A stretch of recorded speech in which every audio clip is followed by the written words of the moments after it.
Seguimos aquí. Como siempre, los programas fuera del aire no es un cliché, siempre son bastante interesantes. Yo voy a aplicar una dinámica y le voy a pedir permiso a los invitados, decirle que inmediatamente se sienten, ya estamos grabando.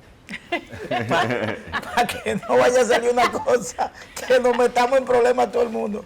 Recibimos de manera muy grata a Pelegrín Castillo, vicepresidente de la Fuerza Nacional Progresista, exdiputado del Congreso Nacional, de los diputados más prolíferos que ha tenido el Congreso Nacional en materia de creación de normas, leyes, resoluciones en el país. Bienvenido, don Pelegrín. Muy buenos días, muy contento de estar en compañía de ustedes. Muchas gracias por la invitación. Estoy debutando aquí en el programa. Sí, usted no había... Y un saludo al público de este espacio. Aquí hay un amigo suyo que no vino hoy porque está malito en la casa. Ajá.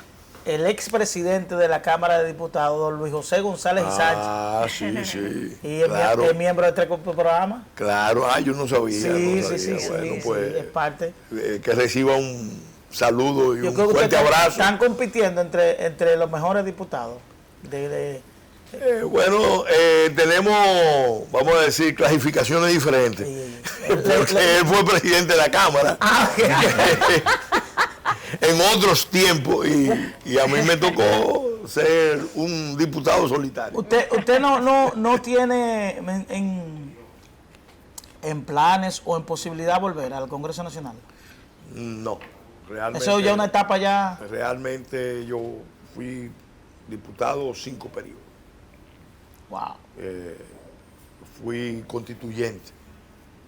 Y no solamente constituyente, fui parte de la comisión. ¿De cuántas reformas? ¿2 reformas? No, pero la reforma que se hizo aquí. 2010. Fue en 2010. Entonces yo fui del equipo de juristas que trabajó esa constitución. Y personalmente entiendo que mi vida legislativa ya el legado usted lo concluyó. Ya pasó, ahora lo que tengo que escribir es memoria. Seleccionar, por ejemplo, estamos, José Ricardo y yo, que participamos muy activamente en la reforma constitucional, tenemos un proyecto de libro en conjunto, ya tenemos todas las actas de la Asamblea, entonces vamos a hacer una selección de la intervención de la Fuerza Nacional Progresista y sus representantes en la Asamblea anotada. Iba a decir eso. Porque muchas de las cosas que se dijeron ahí. No le voy a decir eso. Hay referencia histórica de la historia republicana del país de que 2 miembros, a propósito de que usted hace alusión a José Ricardo Taveras, 2 miembros de partidos minoritarios hayan generado tanta incidencia en reformas constitucionales y en creación de leyes. Es decir, porque usted menciona a un diputado que también hay que decir que es un referente ahí en la Cámara de Diputados, José Ricardo Taveras. Sí, mira, realmente los partidos minoritarios se esfuerzan más y tienen más libertad de acción. Hacen más la tarea. Porque los partidos mayoritarios, el que pertenece a una bancada grande, yo hablo por la que conocí mejor, la bancada del PLD. Sí. En el PLD a los diputados no le daban mucho margen para que presentaran el que va a hablar fulano. Y para que presentaran proyectos. El que se salía en los tiempos aquellos, ya otro PLD, pero en los tiempos aquellos había que mantener una disciplina. Ellos tenían una línea de partido que tenían que discutirla, consensuarla. El que rompí un poco con eso fui yo como aliado, porque participando en la bancada yo le dije, miren, yo tengo mis iniciativas, yo las voy a traer a discutir con ustedes primero, pero yo no la voy a subordinar a que me digan aquí si están de acuerdo o no están de acuerdo. Y ahí sí tengo que reconocer que en esa primera etapa, tanto en el plano legislativo como a nivel del Ejecutivo, el presidente Fernández sobre todo, nos respetaron mucho. Nos respetaron mucho porque nosotros discutíamos con ellos las ideas nuestras. Si estábamos en desacuerdo, ellos nos respetaban. no fue motivo de confrontación, por lo menos abierta. Claro. Indirectamente sí, teníamos contradicciones.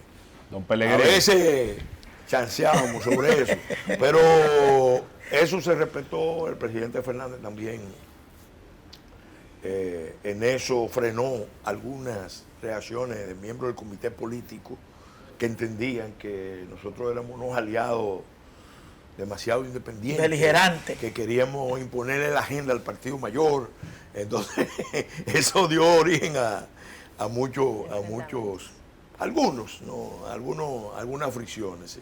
Claro, don Pelegrín, yo recuerdo en mi tiempo de estudiante, usted habla de retirarse ya del ámbito legislativo y que quiere hacer unas memorias, pero yo creo que antes de eso es muy prematuro hablar de memorias sin sacar una edición adicional del libro suyo sobre los tweets. Ah, sí, sí. Que básicamente yo lo estudié muchísimo, esos libros llegaron a la universidad, sí. Y aunque yo la verdad disentí en muchísimas cuestiones de las que están ahí, me las disfruté porque... Sí. Eso deja la posibilidad de que uno pueda seguir el rastro de pensamiento y filosófico que usted tiene, sí. Y no borrar los Twitter cuando no conviene en ciertas coyunturas. Y en esas atenciones decir que de esa reforma del año 2010 todavía tenemos muchas deudas legislativas. Que, por ejemplo, y cada persona que pasa por aquí, diputado, consultor jurídico, siempre le digo lo mismo. Mira, todavía no estamos claros con el tema de los indultos. Todavía tenemos una ley ahí pendiente, todavía tenemos... pendiente el tema del referéndum, un tema de plebiscito. Creo que son 32 leyes pendientes de aprobarse. Que usted de su ejercicio político me imagino que no dejará de promover, aunque no esté legislando como tal. Y me llama la atención muchísimo un concepto que Dari ha empleado en este momento, y él no sabe la importancia que tiene para mí y que pudiera tener para usted porque se utiliza muchas veces de manera indistinta. Y con el expertise que usted tiene en materia haitiana, yo quisiera preguntarle, es el tema beligerante. En derecho internacional humanitario, cuando hablamos de beligerancia, hablamos de esa clasificación que un Estado le puede dar a otro Estado combatiente o le puede dar a un grupo, una frescura en términos llanos, criminal, sí, no, y que te sujeta a un sinnúmero de normas de Ginebra, del derecho a la guerra, que aquí no se habla de eso. Aquí solamente en las Fuerzas Armadas formamos a unos cuantos militares, es un gran trabajo de la Escuela de Derecho Humano y Derecho Internacional Humanitario, pero los diplomáticos, los políticos no conocen esas normas. Me alegro que tú trates ese tema, porque yo vengo denunciando, de hecho voy a profundizar en este tema desde el punto de vista del derecho internacional, penal internacional. Yo creo que aquí en la isla de Santo Domingo se está cometiendo una operación especial. Así como Putin hizo su operación especial en Ucrania, empezó con unos hombrecillos verdes que cruzaron a Crimea, que no tenían insignia del ejército ruso y que tomaron Crimea.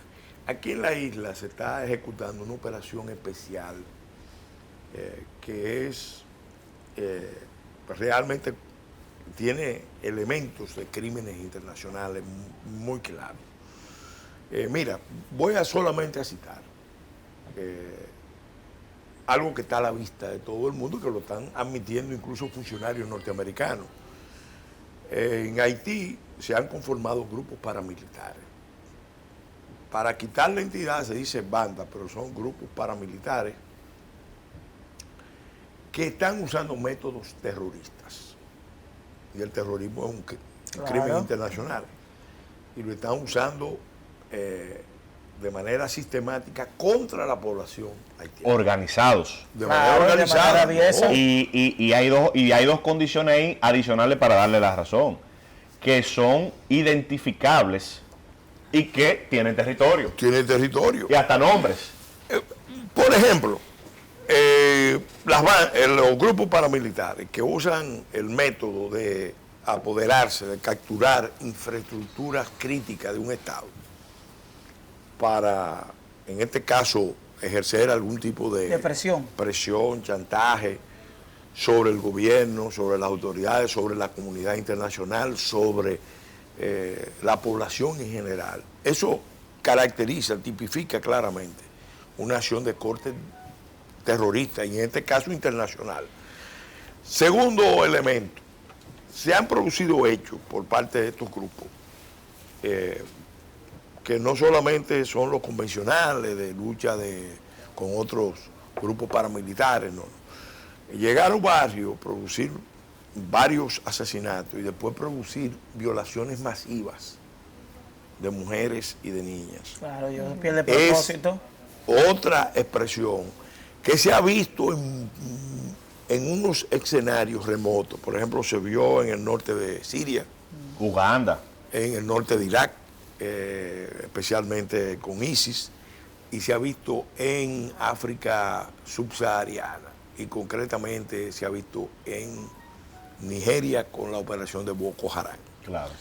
Entonces uno dice, bueno, ¿lo desconoce la comunidad internacional? No, no, lo conoce perfectamente. Ellos tienen todos los reportes. Incluso de dónde están llegando las armas. Ahí es que viene el tema. Esa coincidencia ¿Por también qué en yo la- digo que se en está la haciendo? exposición? ¿Por qué se está haciendo una operación especial? ¿Por qué se está haciendo una operación especial, sofisticada? Se puede decir que empezó hace mucho, pero en esta fase, en los últimos tiempos, se está acelerando esa operación especial. Porque implosionar a Haití como Estado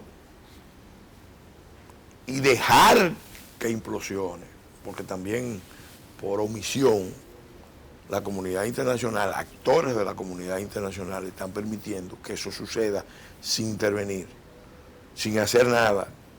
Eso que acaban de aprobar en el Consejo de Seguridad es realmente motivo Lo que pasa, don Pelegrín, que de risa, de burla. ahí tenemos un elemento importante y es por la propia falta de institucionalidad, y tenemos otros referentes como Colombia, y es que los propios estados no le quieren dar el reconocimiento de lo que son, de que tienen un conflicto armado interno, y no lo hacen precisamente porque tú considerarlo como beligerante a esas personas, tú le sacas el matiz de regulación del derecho penal internacional y te va al derecho internacional humanitario. Sí, pero que ahí entran otros elementos. ¿dónde ha fallado la posición dominicana? Mira, yo creo que el presidente ha tenido mucho acierto cuando ha dicho no hay solución dominicana al problema haitiano. Pero ¿a quién se lo está diciendo? No hay solución dominicana al problema haitiano. Ha dicho la solución tiene que ser internacional. Claro. No puede pretenderse que República Dominicana siga soportando esa Asumiendo. crisis. ¿A quién se lo está diciendo? Entonces, ya dijo por primera vez, esto no es un problema de migración, esto Es un es problema, un claro, problema de de seguridad seguridad nacional. Eso es un tema. nacional. Ahí se quedó corto porque Claro. él debió haber dicho, es un problema de seguridad internacional. Claro. ¿Qué pasa? Lo que está pasando en Haití lo sabe Estados Unidos, lo sabe el Consejo de Seguridad, lo sabe Europa, lo ¿Y saben por qué la todos los indiferencia actores. Y con relación a eso, Está en condiciones de perturbar de forma muy grave el orden público internacional. Claro. Claro, lo que Es una amenaza a la paz internacional. ¿Por qué? Y ahí viene la otra parte, que es lo que se está callando. La otra parte de la operación sofisticada. El traslado de poblaciones Masivas. masivas fue algo que recomendó Naciones Unidas recién fundado. La primera misión de Naciones Unidas a Haití decía Que si vamos a sacar gente de ahí, vamos que había necesidad, recomendación a los gobiernos haitianos de fomentar las migraciones masivas Pacífica, en forma permanente, sin retorno, hacia otros países de la región. Eso lo decía Naciones Unidas. Y el diagnóstico era que había, básicamente era un diagnóstico temprano del deterioro medioambiental que había en Haití. En otras palabras, ellos estaban ya en esa época, sin usar el término Estado fallido, usando las categorías que conducen a la definición de un Estado como Estado fallido. Entonces, Naciones Unidas recomendaba eso. Y incluso le ponía a disposición de los estados de la región sus estructuras, sus conocimientos, menciona unos términos, esa resolución en la conclusión quinta, para poder lograr ese traslado masivo de poblaciones. Con el tiempo, el traslado forzoso de poblaciones se ha considerado, desde que empezó a manejarse el derecho a la guerra y el derecho humanitario, el traslado masivo de poblaciones se ha considerado un crimen internacional. Bueno, Naciones Unidas ya lo planteaba eso como solución, pero si fuera voluntario, bien, pero es que lo están provocando, porque ese estado lo están dejando, ese estado de cosas, están dejando que se prolongue en el tiempo para lograr unos efectos. Y aquí, entonces, forzar al Estado Dominicano a abrir su frontera, a modificar sus reglas, y nosotros tenemos la prueba. Déjeme ver si yo entiendo el planteamiento. Óyeme, por eso digo que es un crimen internacional sofisticado, una operación especial, óyeme, lo más cínica y perversa que uno se puede imaginar. Mira, a veces suena alarmista, pero yo quiero ver si lo entiendo, porque yo he visto sus declaraciones y muchas veces uno que no está de cerca con esos temas puede decir, bueno, eso es... No, hay mucha gente que no quiere ver esa realidad. A ver si lo entiendo. Y hay una negación. Usted habla de grupos, por ejemplo, como Hezbollah, como el Estado Islámico para el Levante, ISIS, que obviamente tienen una sofisticación más amplia, producto de que tienen más recursos, ¿verdad? De que al final del día son estados más productivos, ¿verdad? En Haití hay reserva de petróleo. Esas bandas están en Al Jazeera. Pero, por ejemplo, usted lo que plantea es que estos grupos criminales van a ir increciendo, se van a trasladar a la República Dominicana. La comunidad internacional, hasta que eso no pase, como no en Haití no hay nada que buscar, no le interesa enviar misiones, pero si llegan a territorio dominicano, comienzan a afectar recursos dominicanos, sí pudiera haber un interés marcado de la comunidad internacional entonces de enviar misiones a este país. Mira, porque es más productivo, porque hay más recursos y demás. Mira, yo creo que la operación la están haciendo porque ellos saben que hay un problema histórico. Haití es un estado emblemático. Hay una responsabilidad histórica que carga sobre la conciencia de Estados Unidos, de Europa, de los sectores más liberales que están comprometidos con el caucus afroamericano y con la diáspora haitiana, que sienten que tienen que darle una tierra nueva a Haití. Hay una tierra prometida que tienen que entregársela a Haití. ¿Y hay una comunidad haitiana influyente realmente? Mira, ahora mismo la diáspora haitiana es muy influyente en Estados Unidos. No te olvides que fue la diáspora original que salió en los tiempos de la dictadura. Para la parte sur. Y se fue a los Estados Unidos, se fue a Canadá, Chile, se fue a Francia, a una parte se fue a África y no le gustó. y volvió para atrás. Sí, Encontró lo mismo. sí, se parecía mucho. Entonces volvieron para Canadá.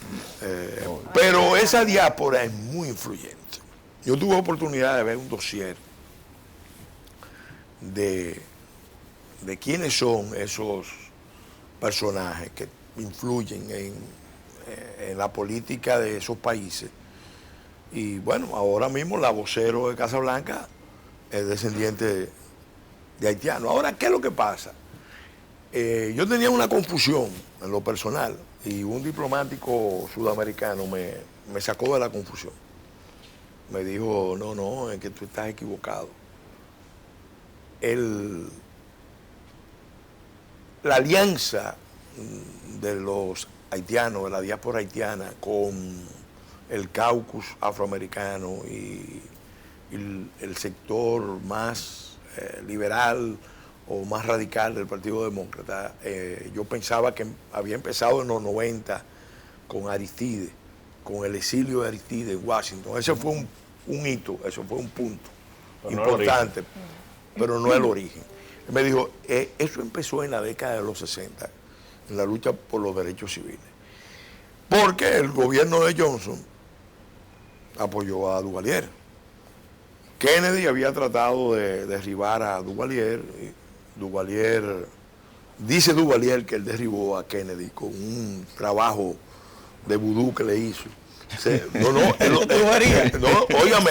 Sería interesante ver eso. Óigame, pero eso es Papadoc. Eso está en los libros, porque el Papadoc, peleando con los norteamericanos, le dijo a su gente que él le iba a dar una demostración del buen brujo que tiene. del poder que él tenía, y al poco tiempo mataron al presidente Kennedy. Entonces él le dijo, ustedes ven que... Y después el hermano. Entonces, obviamente, ahí... para que ustedes sepan con quién estamos pegando. ¡Qué batalla! Entonces, la verdad es que en esa época, esa diáspora que salió de Haití, que era en realidad la parte más formada, la más preparada, que salió huyendo a la dictadura, trabó esa relación. Y hicieron el compromiso de la liberación de los pueblos afroamericanos de las Américas, pero el primero que ponían en la lista era Haití. Y haciendo un paréntesis ahí, Pelegrín, ahí hay un tema, y es que para eso se necesita dinero. Pero si usted se fija en las principales listas de los empresarios millonarios del mundo, no aparecen los haitianos. Y ahora se me ocurre, está hablando de esa élite tal vez oculta que no conocemos, que probablemente tal vez por la propia falta de institucionalidad que tiene ese país, no hay forma de determinar las personas que poseen las grandes riquezas que han extraído de ese país. Mira qué pasa, para que estemos claros en cómo se están desarrollando los acontecimientos. Una cosa es la posición de la diáspora. Sí. Y otra cosa es la posición de los grupos de poder económico en Haití. Son dos cosas diferentes. Los grupos de poder económico en Haití han estado apoyando la formación de esos ejércitos paramilitares para protegerse de otro grupo, claro, no que está institucional, formado, que tiene el apoyo de los grupos radicales de América. Claro. Ahí están todos los grupos para proteger sus intereses, ¿no? más radicales, encabezados. Ahora mismo la figura más representativa es el senador Moïse Jean Charles, que se considera que puede ser el heredero histórico de Aristide. Su partido, los Petit de Salín, vienen de la Balaz, originalmente eran la Balaz, pero él ahora mismo se ha convertido en una figura principal de la oposición radical, apoyado por Cuba, apoyado por Venezuela, apoyado por la Asamblea de los Pueblos de América, la Revolución ¿Esos son agitadores bolivariana. No, ese es el movimiento de izquierda. Porque mira, hay dos corrientes en Haití. Dos corrientes en Haití que están en contradicción. Hay una que entiende que Haití solamente se gobierna con una dictadura, con una presidencia dictatorial tipo Duvalier. Por eso Haití ha tenido 7 presidentes vitalicios y ha tenido emperadores y reyes. Aquí nosotros solamente tuvimos eso en el periodo de la anexión a España. Pero realmente ese grupo está organizado alrededor del movimiento de los Tecalé. Ahí está Martelly, ahí está el presidente fenecido, asesinado, más que fenecido, asesinado, Moïse, Juvenal Moïse, y las corrientes históricas del neoduvalierismo, que entendían que había que restaurar el ejército, que había, y eso lo decidió el Moïse, Juvenal Moïse, que había que crear una fuerza parecida a los Tontomacú para la seguridad nacional. Claro. Una presidencia con un Congreso disminuido, todo eso se estaba manejando. La diáspora haitiana en Estados Unidos, con el caucus afroamericano, a partir de la carta que le envía el congresista presidente del Comité de Relaciones Exteriores, suscrita por 77 representantes, al secretario de Estado Blinken, es la que le cambia la ecuación de poder. Ese grupo empieza a ser frenado, pero a ese grupo se le venía oponiendo desde, yo te diría, desde el año 16, cuando aquí empezaron las marchas verdes, 17, allá en Haití se estaba dando la versión haitiana de las marchas verdes. ¿Cuál era el tema? Que los recursos de Petrocaribe que Venezuela había dado habían sido objeto de disipación por parte de los políticos haitianos, los empresarios haitianos y los empresarios dominicanos.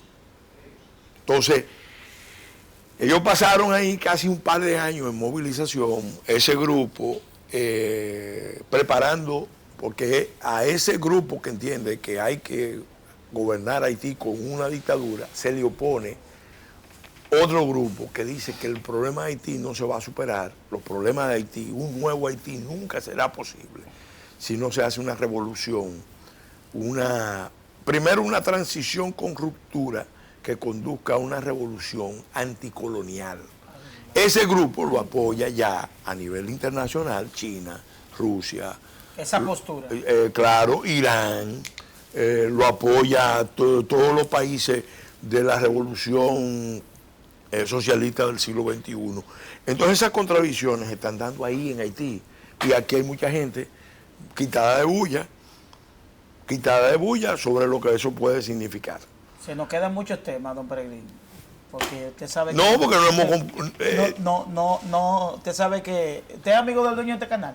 Sí. Necesitamos una hora Lo más. voy a utilizar a usted para que me le pida que nosotros necesitamos una hora más. Una hora más, está bien. Pero yo concluyo con esto. Mira, sí. Lo que está pasando en Haití es una crisis que tiene un objetivo, provocar una aceleración, porque hay un éxodo, hay un traslado masivo de poblaciones, pero ellos quieren Que antes de que estalle haya... provocar un éxodo masivo de poblaciones haitianas hacia acá. Si hay resistencia en República Dominicana por parte del pueblo, o ellos mismos generar los escenarios de conflicto. Por eso hay que tener mucho cuidado con algunos actores que pueden estarle haciendo el juego a la estrategia internacional, venir con una intervención internacional humanitaria, a prevenir lo que sería una versión caribeña del conflicto de Ruanda y Burundi. Porque entonces que haya la tesis es una solución. La tesis es que nosotros aquí en la isla lo que somos es una versión de Tutsi y de Hutus. Y que ellos van a venir a civilizar la isla. Óyeme, La Ruanda del Caribe. eso Alma que salvar. eso es un crimen internacional. Un crimen internacional. Tienen que invitar a don Peregrino, pero tienen que invitar la hora completa. No pueden, tienen que decirle que... Ella invitó correctamente. Completa. Está pendiente para que próximamente tengamos... Vamos a invitarlo para el aniversario. Es un invitado, claro. Vamos a cumplir un año ahora en noviembre y sería interesante qué bien. Que podamos hacer un programa especial. Nosotros damos disposición hasta ir allá al estudio de la respuesta. No, pero yo vengo, yo estoy cerca de aquí. De los dos estudios. Yo vengo con mucho gusto. Muchísimas gracias, don Peregrín. Siempre es interesante una conversación con don Peregrín Castillo. Verdaderamente son cátedras pedagógicas conforme a la historia de Haití, conforme a la actualidad y conforme a todo el comportamiento no migratorio, porque ya la realidad migratoria pasó a ser una realidad de problema nacional, de vincular lo que está ocurriendo en Haití con cualquier estallido que puede poner en riesgo la estabilidad democrática de República Dominicana. Gracias por la